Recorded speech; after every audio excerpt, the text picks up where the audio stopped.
Any questions regarding last session? Yeah, I had a question. Yes. So we know there's 3 methods to attain liberation, which are karma, karma marg, jnana marg, and bhakti marg.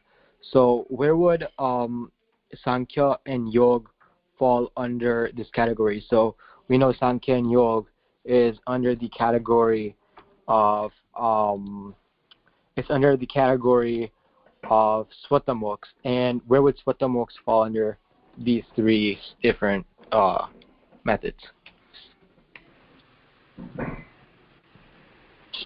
See, Mahaprabhuji has divided this into 2 categories.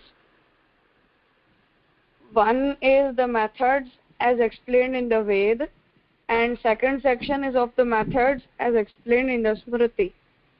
When we say karma, jnana and bhakti, then karma and jnana are completely the subject matter of Ved. Now karma will have 2 sections. Karma has been explained in Ved as well and in Smriti also. So whoever is eligible of performing the karma as per Ved can follow that path, and the one who is not eligible for Vedic karma, he can choose the karma as explained in the Smriti. Now for Gyan, then Gyan is completely the subject matter of Ved, nowhere else. Now Bhakti is available in Ved as well, which has been glorified in Agama Tantra and Purana. And then comes the exclusively Smriti, where the methods are Sankhya, Yoga, and by worshipping Shiva and Vishnu. So Sankhya and Yoga are completely different, and they're not related to karma, jnana, or bhakti in any way. Yes, Sankhya and Yoga are exclusive subject matter of Smriti and Purana as well. So they're not found in the Vedas? No. Okay. And then it is Sankhya and Yoga are the simplified form of Jnana Marg, because Vedic Jnana Marg is difficult to be followed by any of us. It means the modern beings. Okay, and then what about the Panchaparva Vidya? So where would they fall? Would they fall under the Smriti, or would they fall around like the Shruti, or would they be both? No, Panchaparva Vidya is a general term which includes everything. So out of the Panchaparva Vidya, only Sankhya and Yoga are the ones which you can attain liberation. The other ones are a form of liberation, but they're not a liberation from all of worldly matters. See, Panchaparva Vidya has 5 parts, and a person who can follow all those, or a person who can follow any one of those, that person can attain liberation. It means Sankhya, Tapa, Jnana, Yoga and Bhakti. These are the 5 Vidya.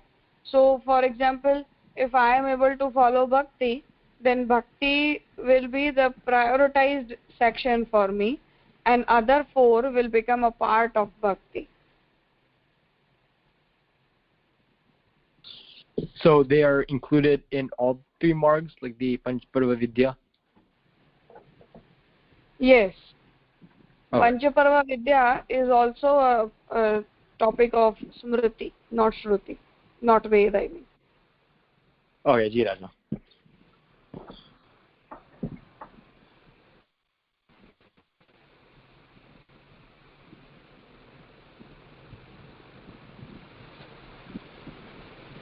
Anyone else?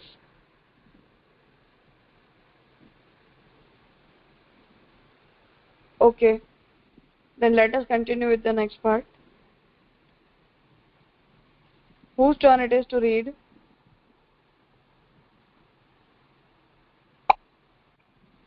I think Joy went last, so it's Shrina's turn, but I'm not sure she joined or not. Otherwise, it's Krish turn.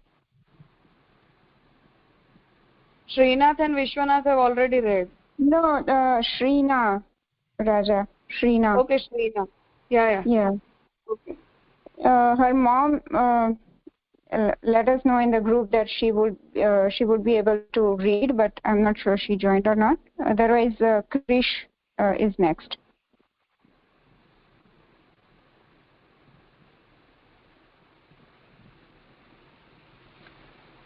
Whoever is present may read. Krish, are you there? Ji Raja, I'm here, so I could read if needed. Okay, then summarize the whole subject which we have studied till now, and then read the next slok. Yesterday, the file I shared has has been included with the meaning of every single term from the slok as well. As in the last class, you people were inquiring about the same. So whoever is reading the slok now on may read that part as well. So first of all, read the slok, then read the meaning of every single term from the slok, then translation, and then explanation. Ji Raja, but I wasn't here for the first when we did the first grunt or the grunt that we did on Thursday, so I'm not able to recap those grunts. But the other ones, I'm able to. No, you are just supposed to summarize the sloks from Balbodh. Yeah, but I wasn't here for two of the shloks, so I can't summarize those two to the rest. Okay, then anyone else? Ji Raja, I can do it. Okay, go for it. Okay, so yesterday, last class, we understood that ahanta mamta nasti sarvatha niraham kruto. So that means that after being void of both the I-ness, minus, and ego, Sri Mahaprabhuji states that swarupastha yada jiva kritarthasya nighatyate. So here it says that after being void of both I-ness, minus, and ego, and having full concentration upon the Atma, the Jiva can be recognized as Mukt, or he can be said to have achieved salvation. So Sri Mahaprabhuji has explained the process of attaining salvation through Sankhya Marg by preaching its result in the sadhana. So the individual soul becomes bound to avidya when it manifests in the universe, causing the ananda attribute to become concealed. And due to this, the Atma becomes bound to the worldly bondages, which ultimately leads it astray from understanding its true form. And we have also understood in Paramiratna Sangha, the 5 adhyas that confines the Jivatma from understanding its true form. Antakaranadhyas, Pranadhyas, Indriyadhyas, Dehadhyas, and Swarup Vismriti.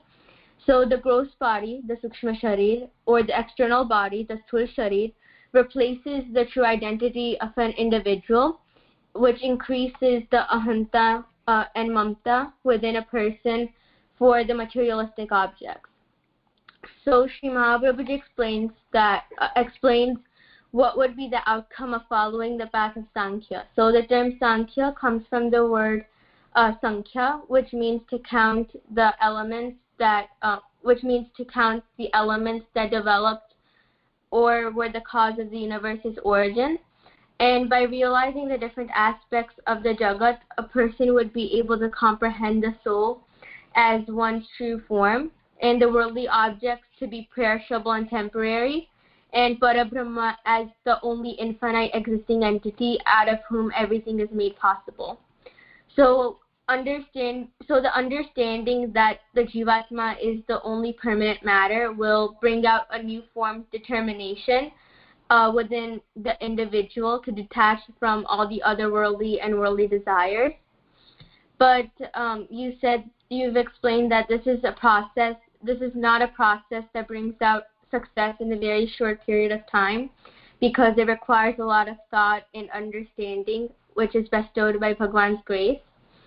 So the means of performing tapasya and building a deep concentration towards the Jivatma can help a person fulfill this goal. of attaining salvation during the stage of sannyas. So sannyas can be adopted after receiving full knowledge of the universe and the soul. Now a question arises on what salvation means for a follower of the Sankhya Marg.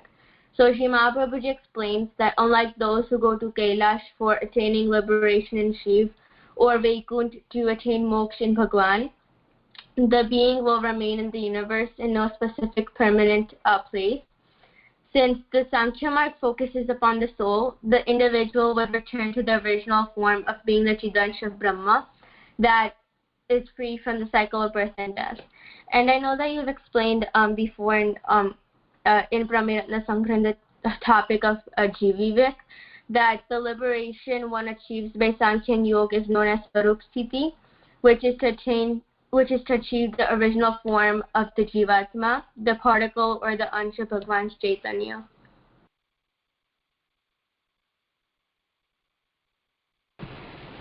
Fine. Yes, Krish. Now you can continue. Okay, yeah. Tadratam prakya kachit purani pil niruputa rispir buddha prokata phalam ekam apayata. So yeah, and I'm just gonna read off the slide. Sorry, it's lagging a little bit. No problem. Is my voice still clear? Yes, it is fine.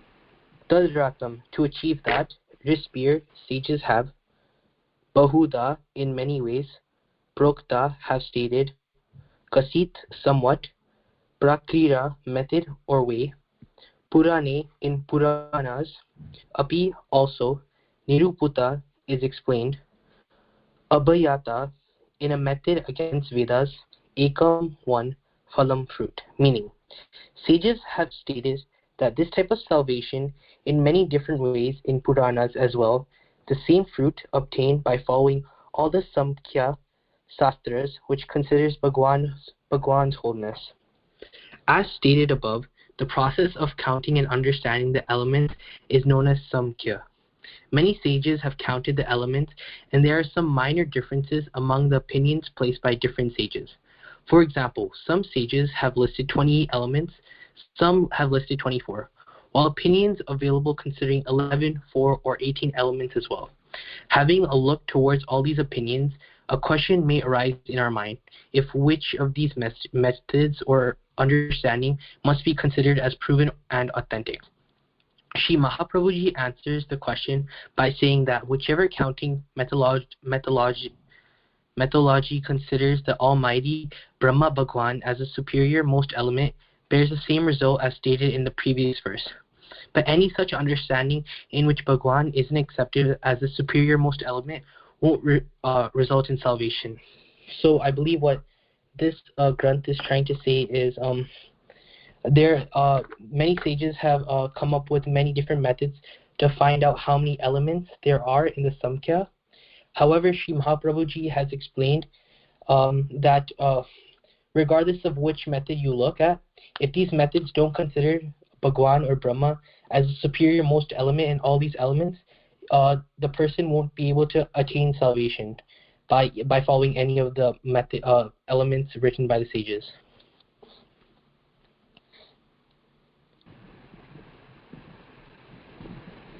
So as we understood in the last slok, that Sankhya is the method for attaining salvation.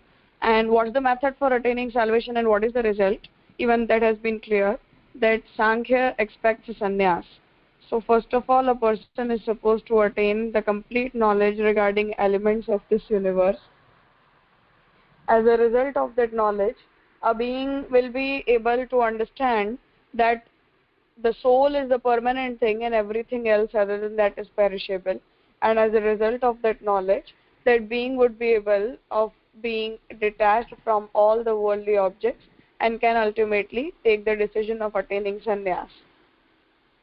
And after attaining sannyas, by following the methods of sannyas, when the individual being becomes free from the attachment of worldly I-ness and minus completely, that very day the being will be free from the bondages of both the bodies, and after that death, that particular person will attain salvation, and that being will not get any particular place, but being will stay in the universe somewhere without any of the body and without any of sort of bondages, and that soul will be free. It will be just a particle of Chaitanya, and then when Bhagavan decides to destruct this whole universe, that day that individual being will merge in the form of Bhagavan. So this is the form of salvation which is attained in Sankhya and Yoga both. This is, the methods are different, but the result attained will be the same. So keep this in mind. Now here Sri Mahaprabhuji, just one clarification, that the Sanskrit shlok are the shlok, when we say that the shloks have been written in a poetic method, so these are not the sentences. That's why the terms and the sentence formation is not visible in the shlok. So here word to word translation of each and every term of the shlok has been given. So in Sanskrit it is known as Anvay. Write down the term Anvay. Anvay means the shloks have been formed in a poetic method. So when we want to understand the terms in the shlok, at that time we have to manage, or we have to format that shlok in the form of a sentence, and then we have to take out the meaning of each and every term, and then ultimately we would be able to have a structured translation of the shlok in the form of a sentence.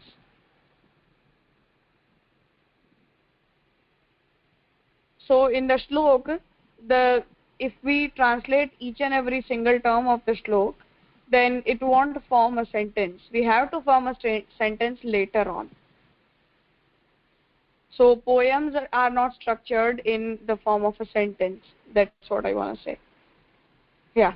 So now in the 8th shlok, Sri Mahaprabhuji explains that the method of Sankhya has not been explained just one way,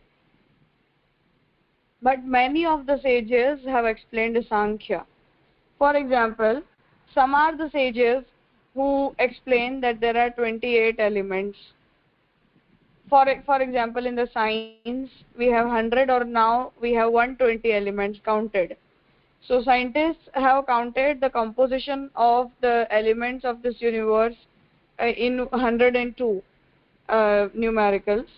On the other side, when we say that how the Vedic scriptures or Smriti Shastra or Puranas have explained, then the scriptures explain that in our scriptures we have 28 elements. But on the other side, there are some sages who have counted 24 elements. Some have said that elements are 18 or 14 or 12 and 3, 4, 1, etc. So there are differences of opinion among the sages regarding the counting of these elements. Now the question arises that when we are saying that by following the Sankhya method a person can attain salvation, then what sort of Sankhya are we targeting upon? It means, do we want to target upon the Sankhya which explains 28 elements, or 24 or 12, or what? Then Mahaprabhuji is clarifying this issue here, that though there is difference of opinion among the sages regarding the numbers of elements, but in whichever method of Sankhya, Bhagavan has been accepted, Brahma has been accepted as the superior most element, that Sankhya is authentic one. And if there is any Sankhya in which Brahma or Bhagavan has not been considered as the superior most entity, then that Sankhya is not authentic, and that Sankhya cannot be accepted. Because by following such a method in which Bhagavan has been not accepted as the superior most entity, that Sankhya will not provide any sort of result. It means salvation cannot be attained by following that method. Because according to Sri Mahaprabhuji, number of elements doesn't matter a lot. For example, if I am saying that there are 28 elements and someone else is saying that there are 24 elements, this difference doesn't matter as far as I am accepting Brahma as the ultimate reality. Because if Brahma is the ultimate reality, then everything is composed of Brahma only, because Brahma is the basic element and everything is created out of Brahma. Now then, what is the sense of counting the elements? Then Mahaprabhuji says that before the resultant universe, the universe in which we are living, that universe was created. Before that, all these elements were created by Bhagwan. That's why these elements have been accepted as causal material, but actually the causal material is Bhagwan himself and no one else. So if I am saying that Bhagwan is the element, the most basic element, then I am accepting that all the 28, 24, 12 or 14 elements have emerged out of Bhagwan only.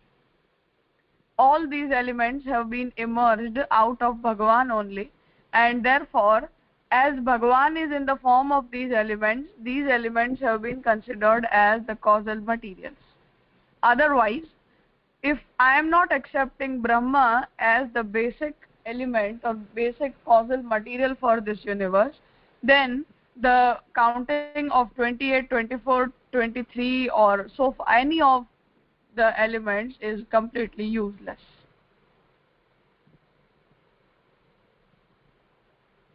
So here Sri Mahaprabhuji takes the stand that many sages have defined the elements in many of the ways, but only those sages and their counting of elements can be accepted who have accepted Brahma as the basic element, or who have accepted the Brahma as the causal material of this universe. All those who don't accept Brahma as the basic element, they won't be accepted as the authentic Sankhya, and if a person is following any such method, then he won't be attaining any liberation at the end of that method.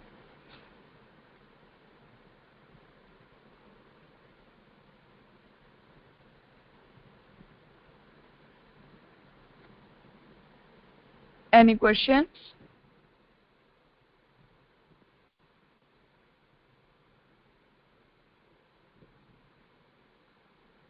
Anyone has to ask anything, or is that clear?